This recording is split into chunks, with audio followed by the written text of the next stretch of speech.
Namaskar.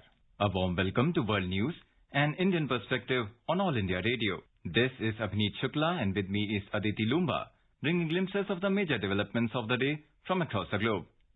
Over the next half an hour, we shall bring you the latest from the world of politics, economy, sports, entertainment and more. The headlines. Indian Prime Minister Narendra Modi to chair 13th BRICS Summit on Thursday. High-level India-Russia intergovernmental consultation on Afghanistan held in New Delhi reviews situation in Afghanistan, activities of terrorist groups and role of regional countries. India approves procurement of 56 C-295MW transport aircraft for Air Force. Indian Sports and Youth Affairs Minister Anurag Singh Thakur felicitates Paralympics medal winners. In US Open Tennis, Canadian Leila Fernandez enters the women's singles semi-finals and Daniil Medvedev also reaches in men's singles semi-final.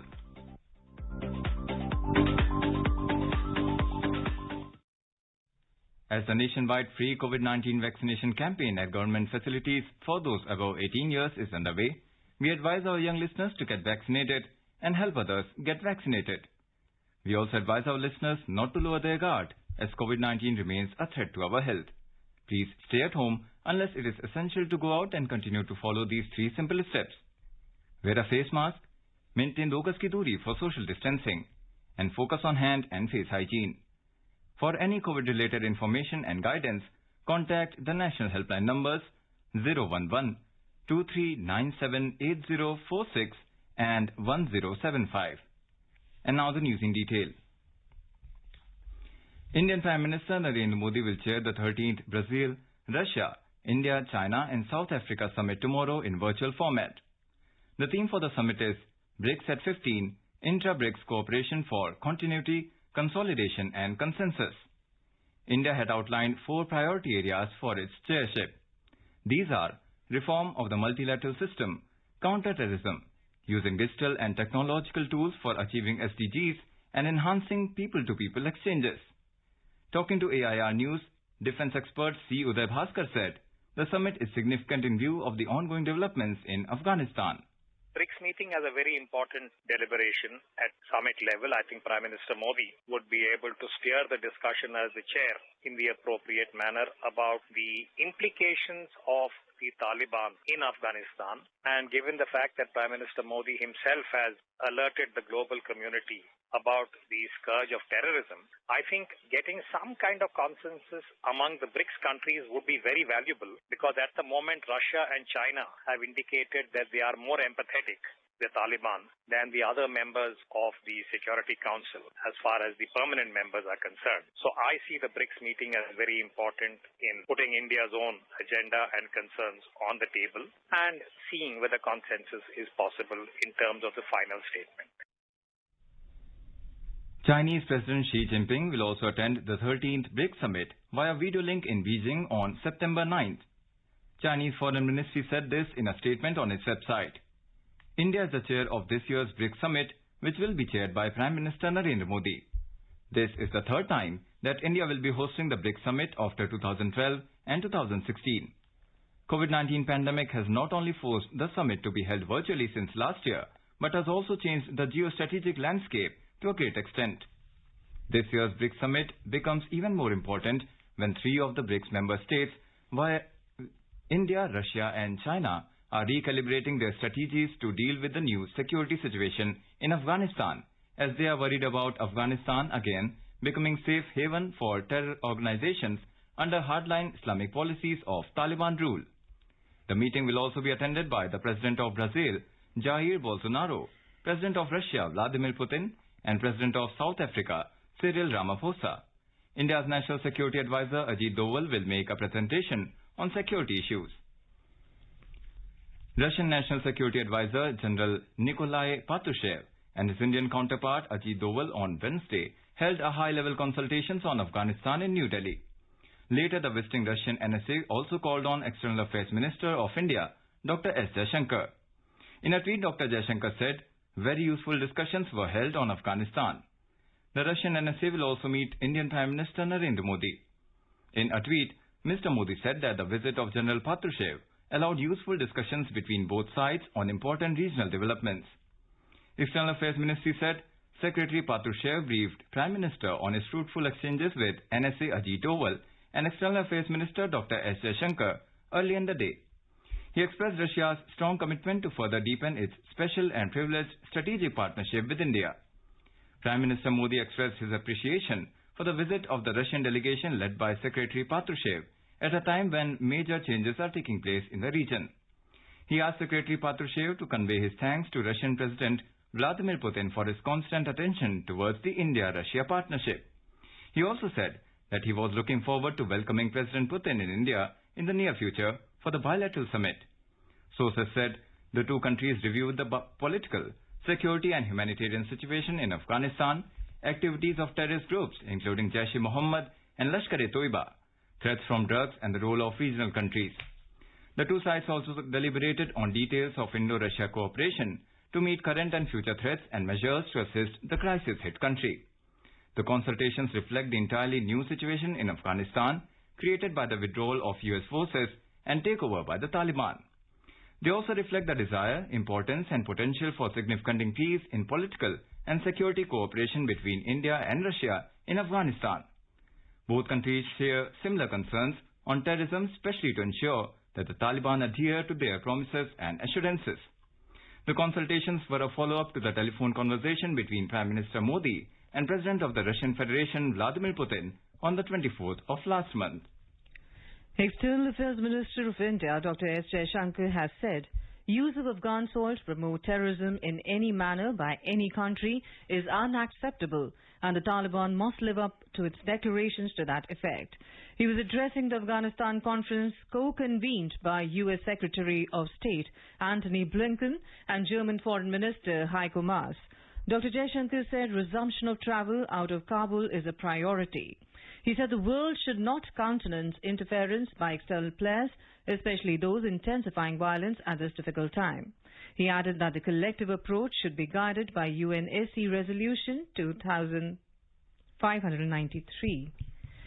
The United States has said it is concerned after the Taliban unveiled Afghanistan's new all-male government with figures linked to attacks on American forces. The U.S. State Department said it was assessing Tuesday's announcement. Separately on Tuesday, 3 people were shot dead at a protest in the western city of Herat. Medical workers said they were killed when Taliban militants opened fire. In the city Kabul, the Taliban also fired warning shots as hundreds of people demonstrated in the streets. China has said that the new interim government announced by the Taliban has put an end to anarchy in Afghanistan as a result of hasty US troops withdrawal. Chinese Foreign Ministry spokesman Wang Wenbin at a media briefing in Beijing termed it as a necessary step to restore order, even as he reiterated its stand that the Afghan militant group should form a broad-based political structure and follow moderate and prudent domestic and foreign policies.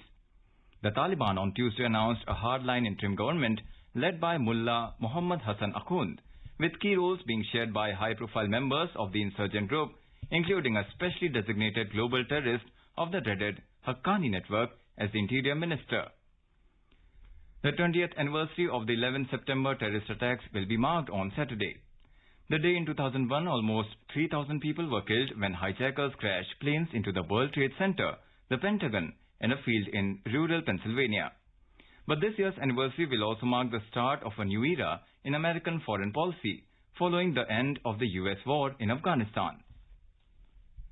In today's Hotspot section, we bring you a discussion on how the world has changed after 9/11.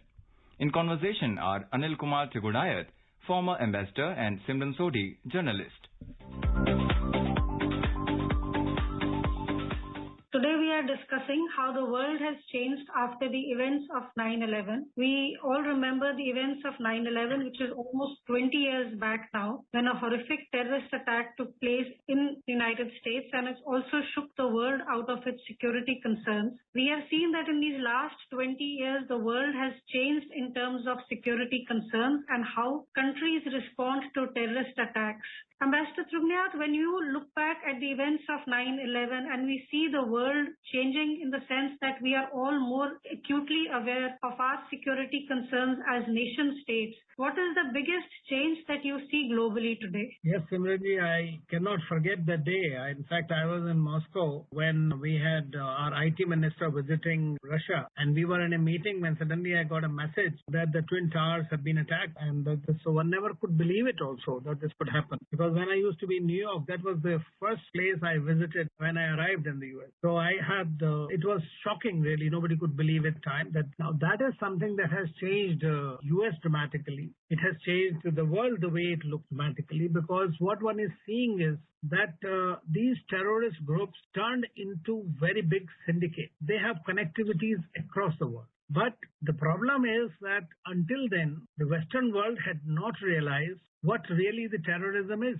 They were playing with the fire themselves. India had been suffering from this cross-border terrorism from Pakistan. Everybody knew that there are havens of terrorism there. And that country does use terrorism or cross-border terrorism as an instrument of its foreign policy. But nobody ever bothered about it. But at that time, at least, then they started realizing that, yes, this is a real problem. Because when the United States got the hit, and then we know what happened in Afghanistan. They went in 2001 chasing them. Then President Bush said, we will smoke them out. And then 2 years later, they went to Iraq in 2003, created a bogey of WMDs and attacked Iraq, dislodged the Saddam Hussein's regime there. What is the result of that? The world has definitely become far more sensitive and worried about terrorist activities that are happening all over. More and more people have begun to know the names such as Muhammad or Boko Haram or ISIS or Daesh or Al-Qaeda and all. But do you think about it, that not only that these groups have, what has happened is that we have seen the mushrooming of these groups, and these groups have become far, far more lethal in their approaches, and they are also their outreach has become far more stronger. Their radicalization schemes have become far more strong. Very often these non-state actors are able to strike far more effectively than the proper state actors can even respond to, because they have a surprise element. They use guerrilla tactics. They use sleeper cells. They are able to manipulate the opinion of the vulnerable classes and religion made on the basis of religion. We have seen how the Al-Qaeda grew, and how we have seen how the Daesh, which is called ISIS, has really become so strong that really the Americans, the Russians, everybody had to fight together to decimate them. But they were not ended, because there has to be a comprehensive plan to how to de-radicalize people, how to make them become less attractive to those who are being targeted by them. Second thing I have seen is that these groups, especially these groups which have the terror linkages or indulge in terrorism,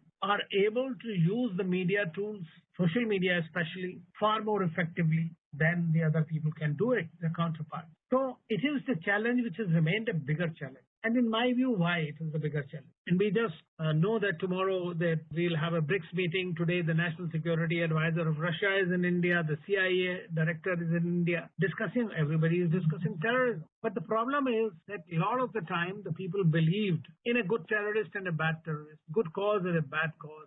Disenfranchised people can rise.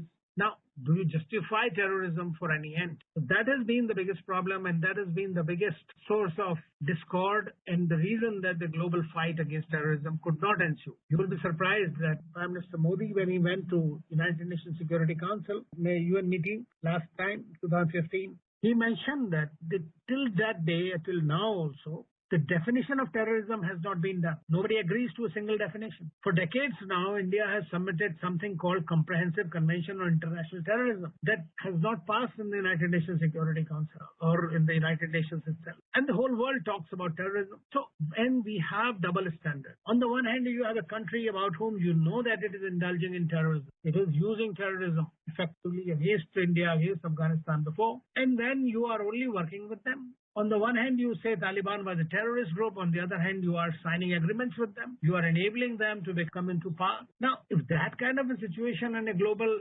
ecosystem exists, I'm wondering if we can be able to fight terrorism as a global fight, because it's a global problem. It is a modern problem, and in 21st century, because of these unilateral interventions by powerful countries, we are going to see a growth of these rather than the reduction in them, because there does not seem to be any strategy anywhere in the world as to how to counter this growth of terrorism. So I think that 20 years in this sense of the term may be a realization, but action, no. Of course, Americans can say that, okay, we control completely, curtail the freedoms, we have controlled our systems in the United States, and then we did not have any major problem. But then what has happened? Then the growth of the whole of Middle East has been suffering because of that. South Asia is suffering because of that. So all over you have the problem, Africa is suffering, and you have a problem of the terrorists roaming around all over the world. And they have become sort of together, as I say, a syndicate, so they all support one another whenever they come under problems. And they have learned how to create different groups in different places. So deterritorializing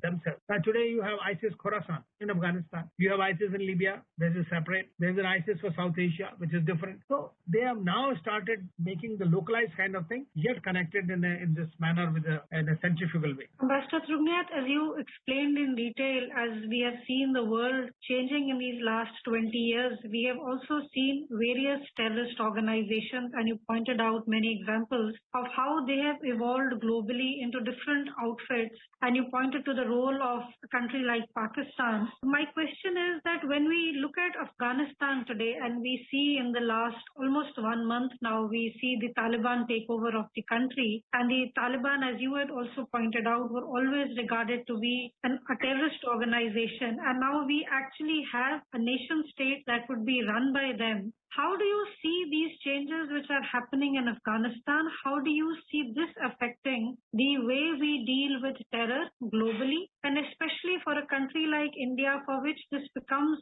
an even acute problem, because you have a very close relationship or a nexus between the Taliban-led Afghanistan and Pakistan today? Afghanistan is a worrying factor for India because it's in our neighborhood, it's a part of the SAARC, it's a part of the SCO, and whatever happens there, plus more importantly, we have been heavily invested in the people of Afghanistan for the last 20 years, not only through projects, but at the P2P level. India is the only country which has been engaged there in nation building, and that is also going to be our saving grace, I tell you, because every other country which is going there is more importantly going for geopolitical reasons, or Pakistan, which is seeking the geostrategic depth in Afghanistan. Now, when Afghans, the Taliban and various other groups like Al-Qaeda or ISIS Khorasan or the Pakistani groups which are based in Afghanistan, they have been fighting against the Western countries for the last 20 years. The Americans' only role was that somehow to counter terrorism was their main objective, and they achieved that after 10 years when they say they killed. But then they are the ones started talking to Taliban in 2018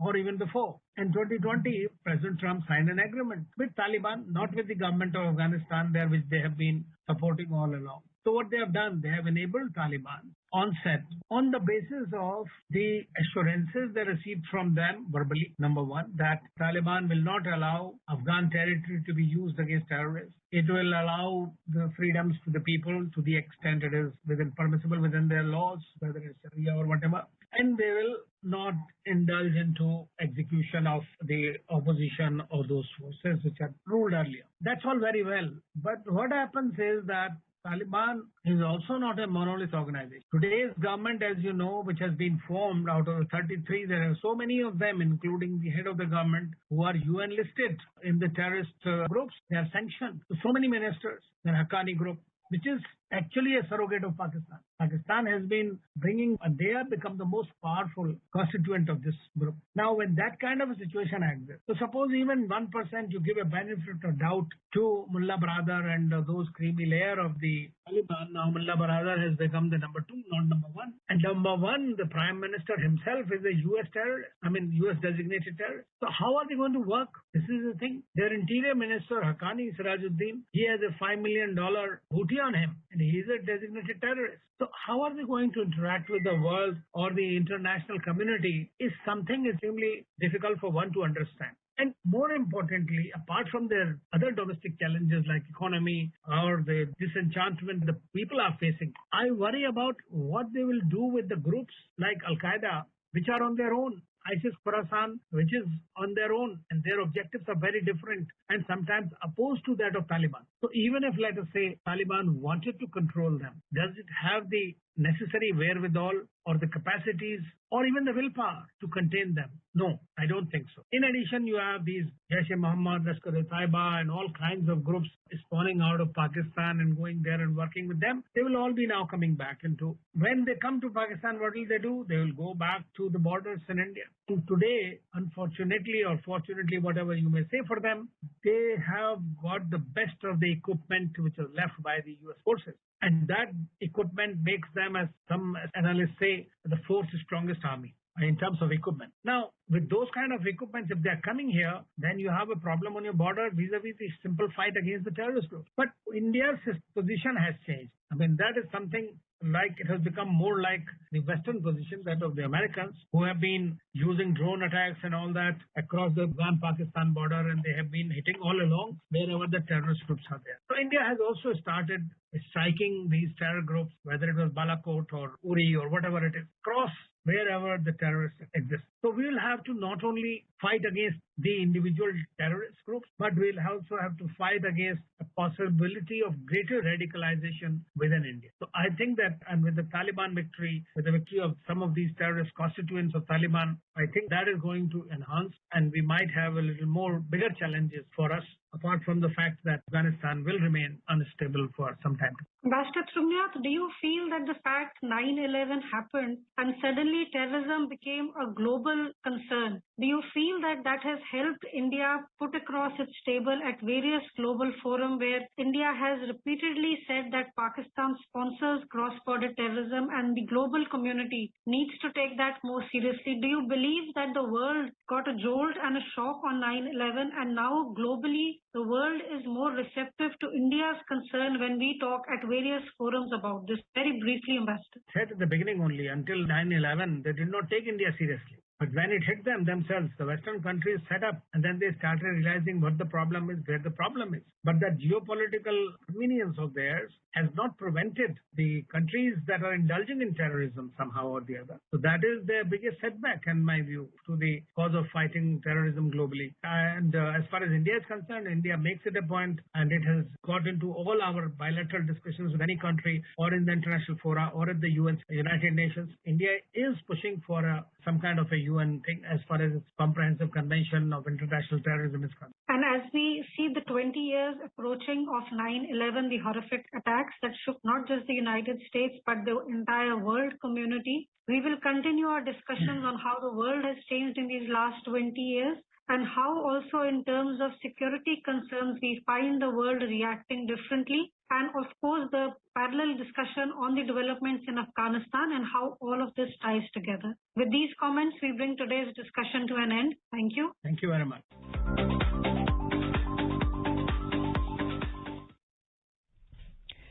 Indian Cabinet has approved the procurement of 56 C-295 MW transport aircraft for Indian Air Force. Cabinet Committee on Security has approved the procurement from MS Airbus Defence and Space SA Spain for the Indian Air Force. C-295 MW aircraft is a transport aircraft of 5 to 10 ton capacity with contemporary technology that will replace the aging Avro aircraft of IAF. The aircraft has a rear ramp row for quick reaction and para-dropping of troops and cargo. 16 aircraft will be delivered in a flyaway condition from Spain within 48 months of signing of the contract, and 40 aircraft will be manufactured in India by Tata Consortium within 10 years of signing of the contract. This is the first project of its kind in which a military aircraft will be manufactured in India by a private company. All 56 aircraft will be installed with indigenous electronic warfare suite. The project will give a boost to aerospace ecosystem in India, wherein several MSMEs spread over the country will be involved in manufacturing of the parts of the aircraft. This is All India Radio giving you the world news. For quick news updates round the clock, follow us on our Twitter handle at AIR News Alerts. In Indonesia, at least 41 people have died after a fire broke out at a prison on the outskirts of the capital, Jakarta. The blaze broke out in the early hours of this morning at Tangerang Jail when most of the prisoners were asleep. There were 122 inmates staying in Block C that housed inmates held for drug-related offences. Dozens more are said to be injured, with some in the ICU. A short circuit is suspected to be the cause of the fire, though the spokeswoman for Indonesian Correctional Institution said this was yet to be confirmed and would be investigated further. The Indian medal winners of Tokyo 2020 Paralympics were felicitated at a function in New Delhi this evening. Indian Minister of Youth Affairs and Sports Anurag Singh Thakur, Minister of State for Youth Affairs and Sports Nisit Pramanik, and Law Minister Kiren Rijiju felicitated all the medal winners. The country bagged an all-time high 19 medals, including 5 gold, 8 silver and 6 bronze in the recently concluded Tokyo Paralympic Games. Speaking on the occasion, Mr. Thakur said the Indian contingent has made the country proud by winning 19 medals, which is a historic achievement for the country. ना आप रुके, ना रुकी आपके हौसलों की उड़ान। संघर्ष के इन 19 मेडलों पर पूरा देश कर रहा अभिमान, पूरा देश कर रहा अभिमान। Last time the contingent size was just 19 athletes, and this time they have won 19 medals. The achievement is historic. I can assure you that we will leave no stone unturned for the future Olympics and for the future World Championships so that you could achieve more and more. Mr. Thakur assured the country's sportspersons that the government of India will leave no stone unturned in providing support and assistance so that they bring more medals in future sports events. In US Open tennis, Canadian teenage sensation Leylah Fernandez produced another fearless performance by defeating 5th seed Elena Svitolina of Ukraine by 6-3, 3-6, 7-6, 7-5 to reach the women's singles semi-finals. In a run to her first major semi-final, unseeded Fernandez has beaten defending champion Naomi Osaka, 2016 winner Angelique Kerber, and now Olympic bronze medalist Svitolina. Fernandez has set up the last 4 clash with second seed Aryna Sabalenka on Friday. The Belarusian and Sabalenka defeated French Open champion and 8th seed Barbora Krejcikova of Czech Republic in quarterfinals by 6-1, 6-7. Sabalenka will be playing her first ever US Open semi-final. In men's singles, world number 2 Daniel Medvedev has entered into the semi-final after defeating Dutchman Botic van der Zandschulp by 6-3, 6-0, 4-6, 7-5 at Flushing Meadows. Now let us take a look at the major developments around the world as reported in the foreign press. The Washington Post writes trial for November 2015 Paris Bataclan attacks begin. The Washington Post says post-ABC poll shows more Americans say 9/11 attacks changed country for the worse.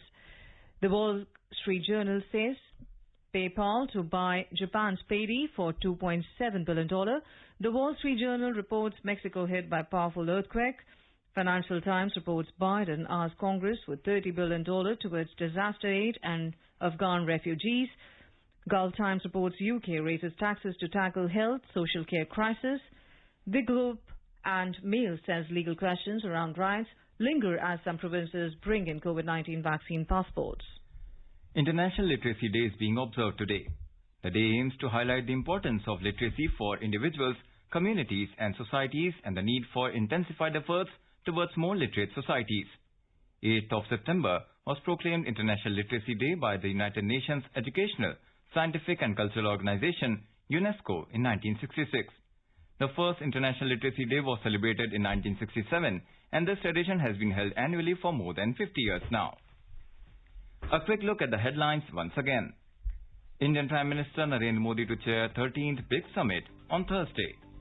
High-level India-Russia intergovernmental consultation on Afghanistan held in New Delhi, review situation in Afghanistan, activities of terrorist groups and role of regional countries. India approves procurement of 56 C-295 MW transport aircraft for Air Force. Indian Sports and Youth Affairs Minister Anurag Singh Thakur felicitates Paralympics medal winners.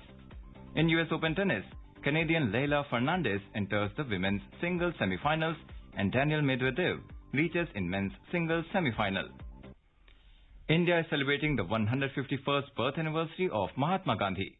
Before we end, let us listen to his favorite bhajan Vaishnav Jan by artists from North Macedonia on their Independence Day.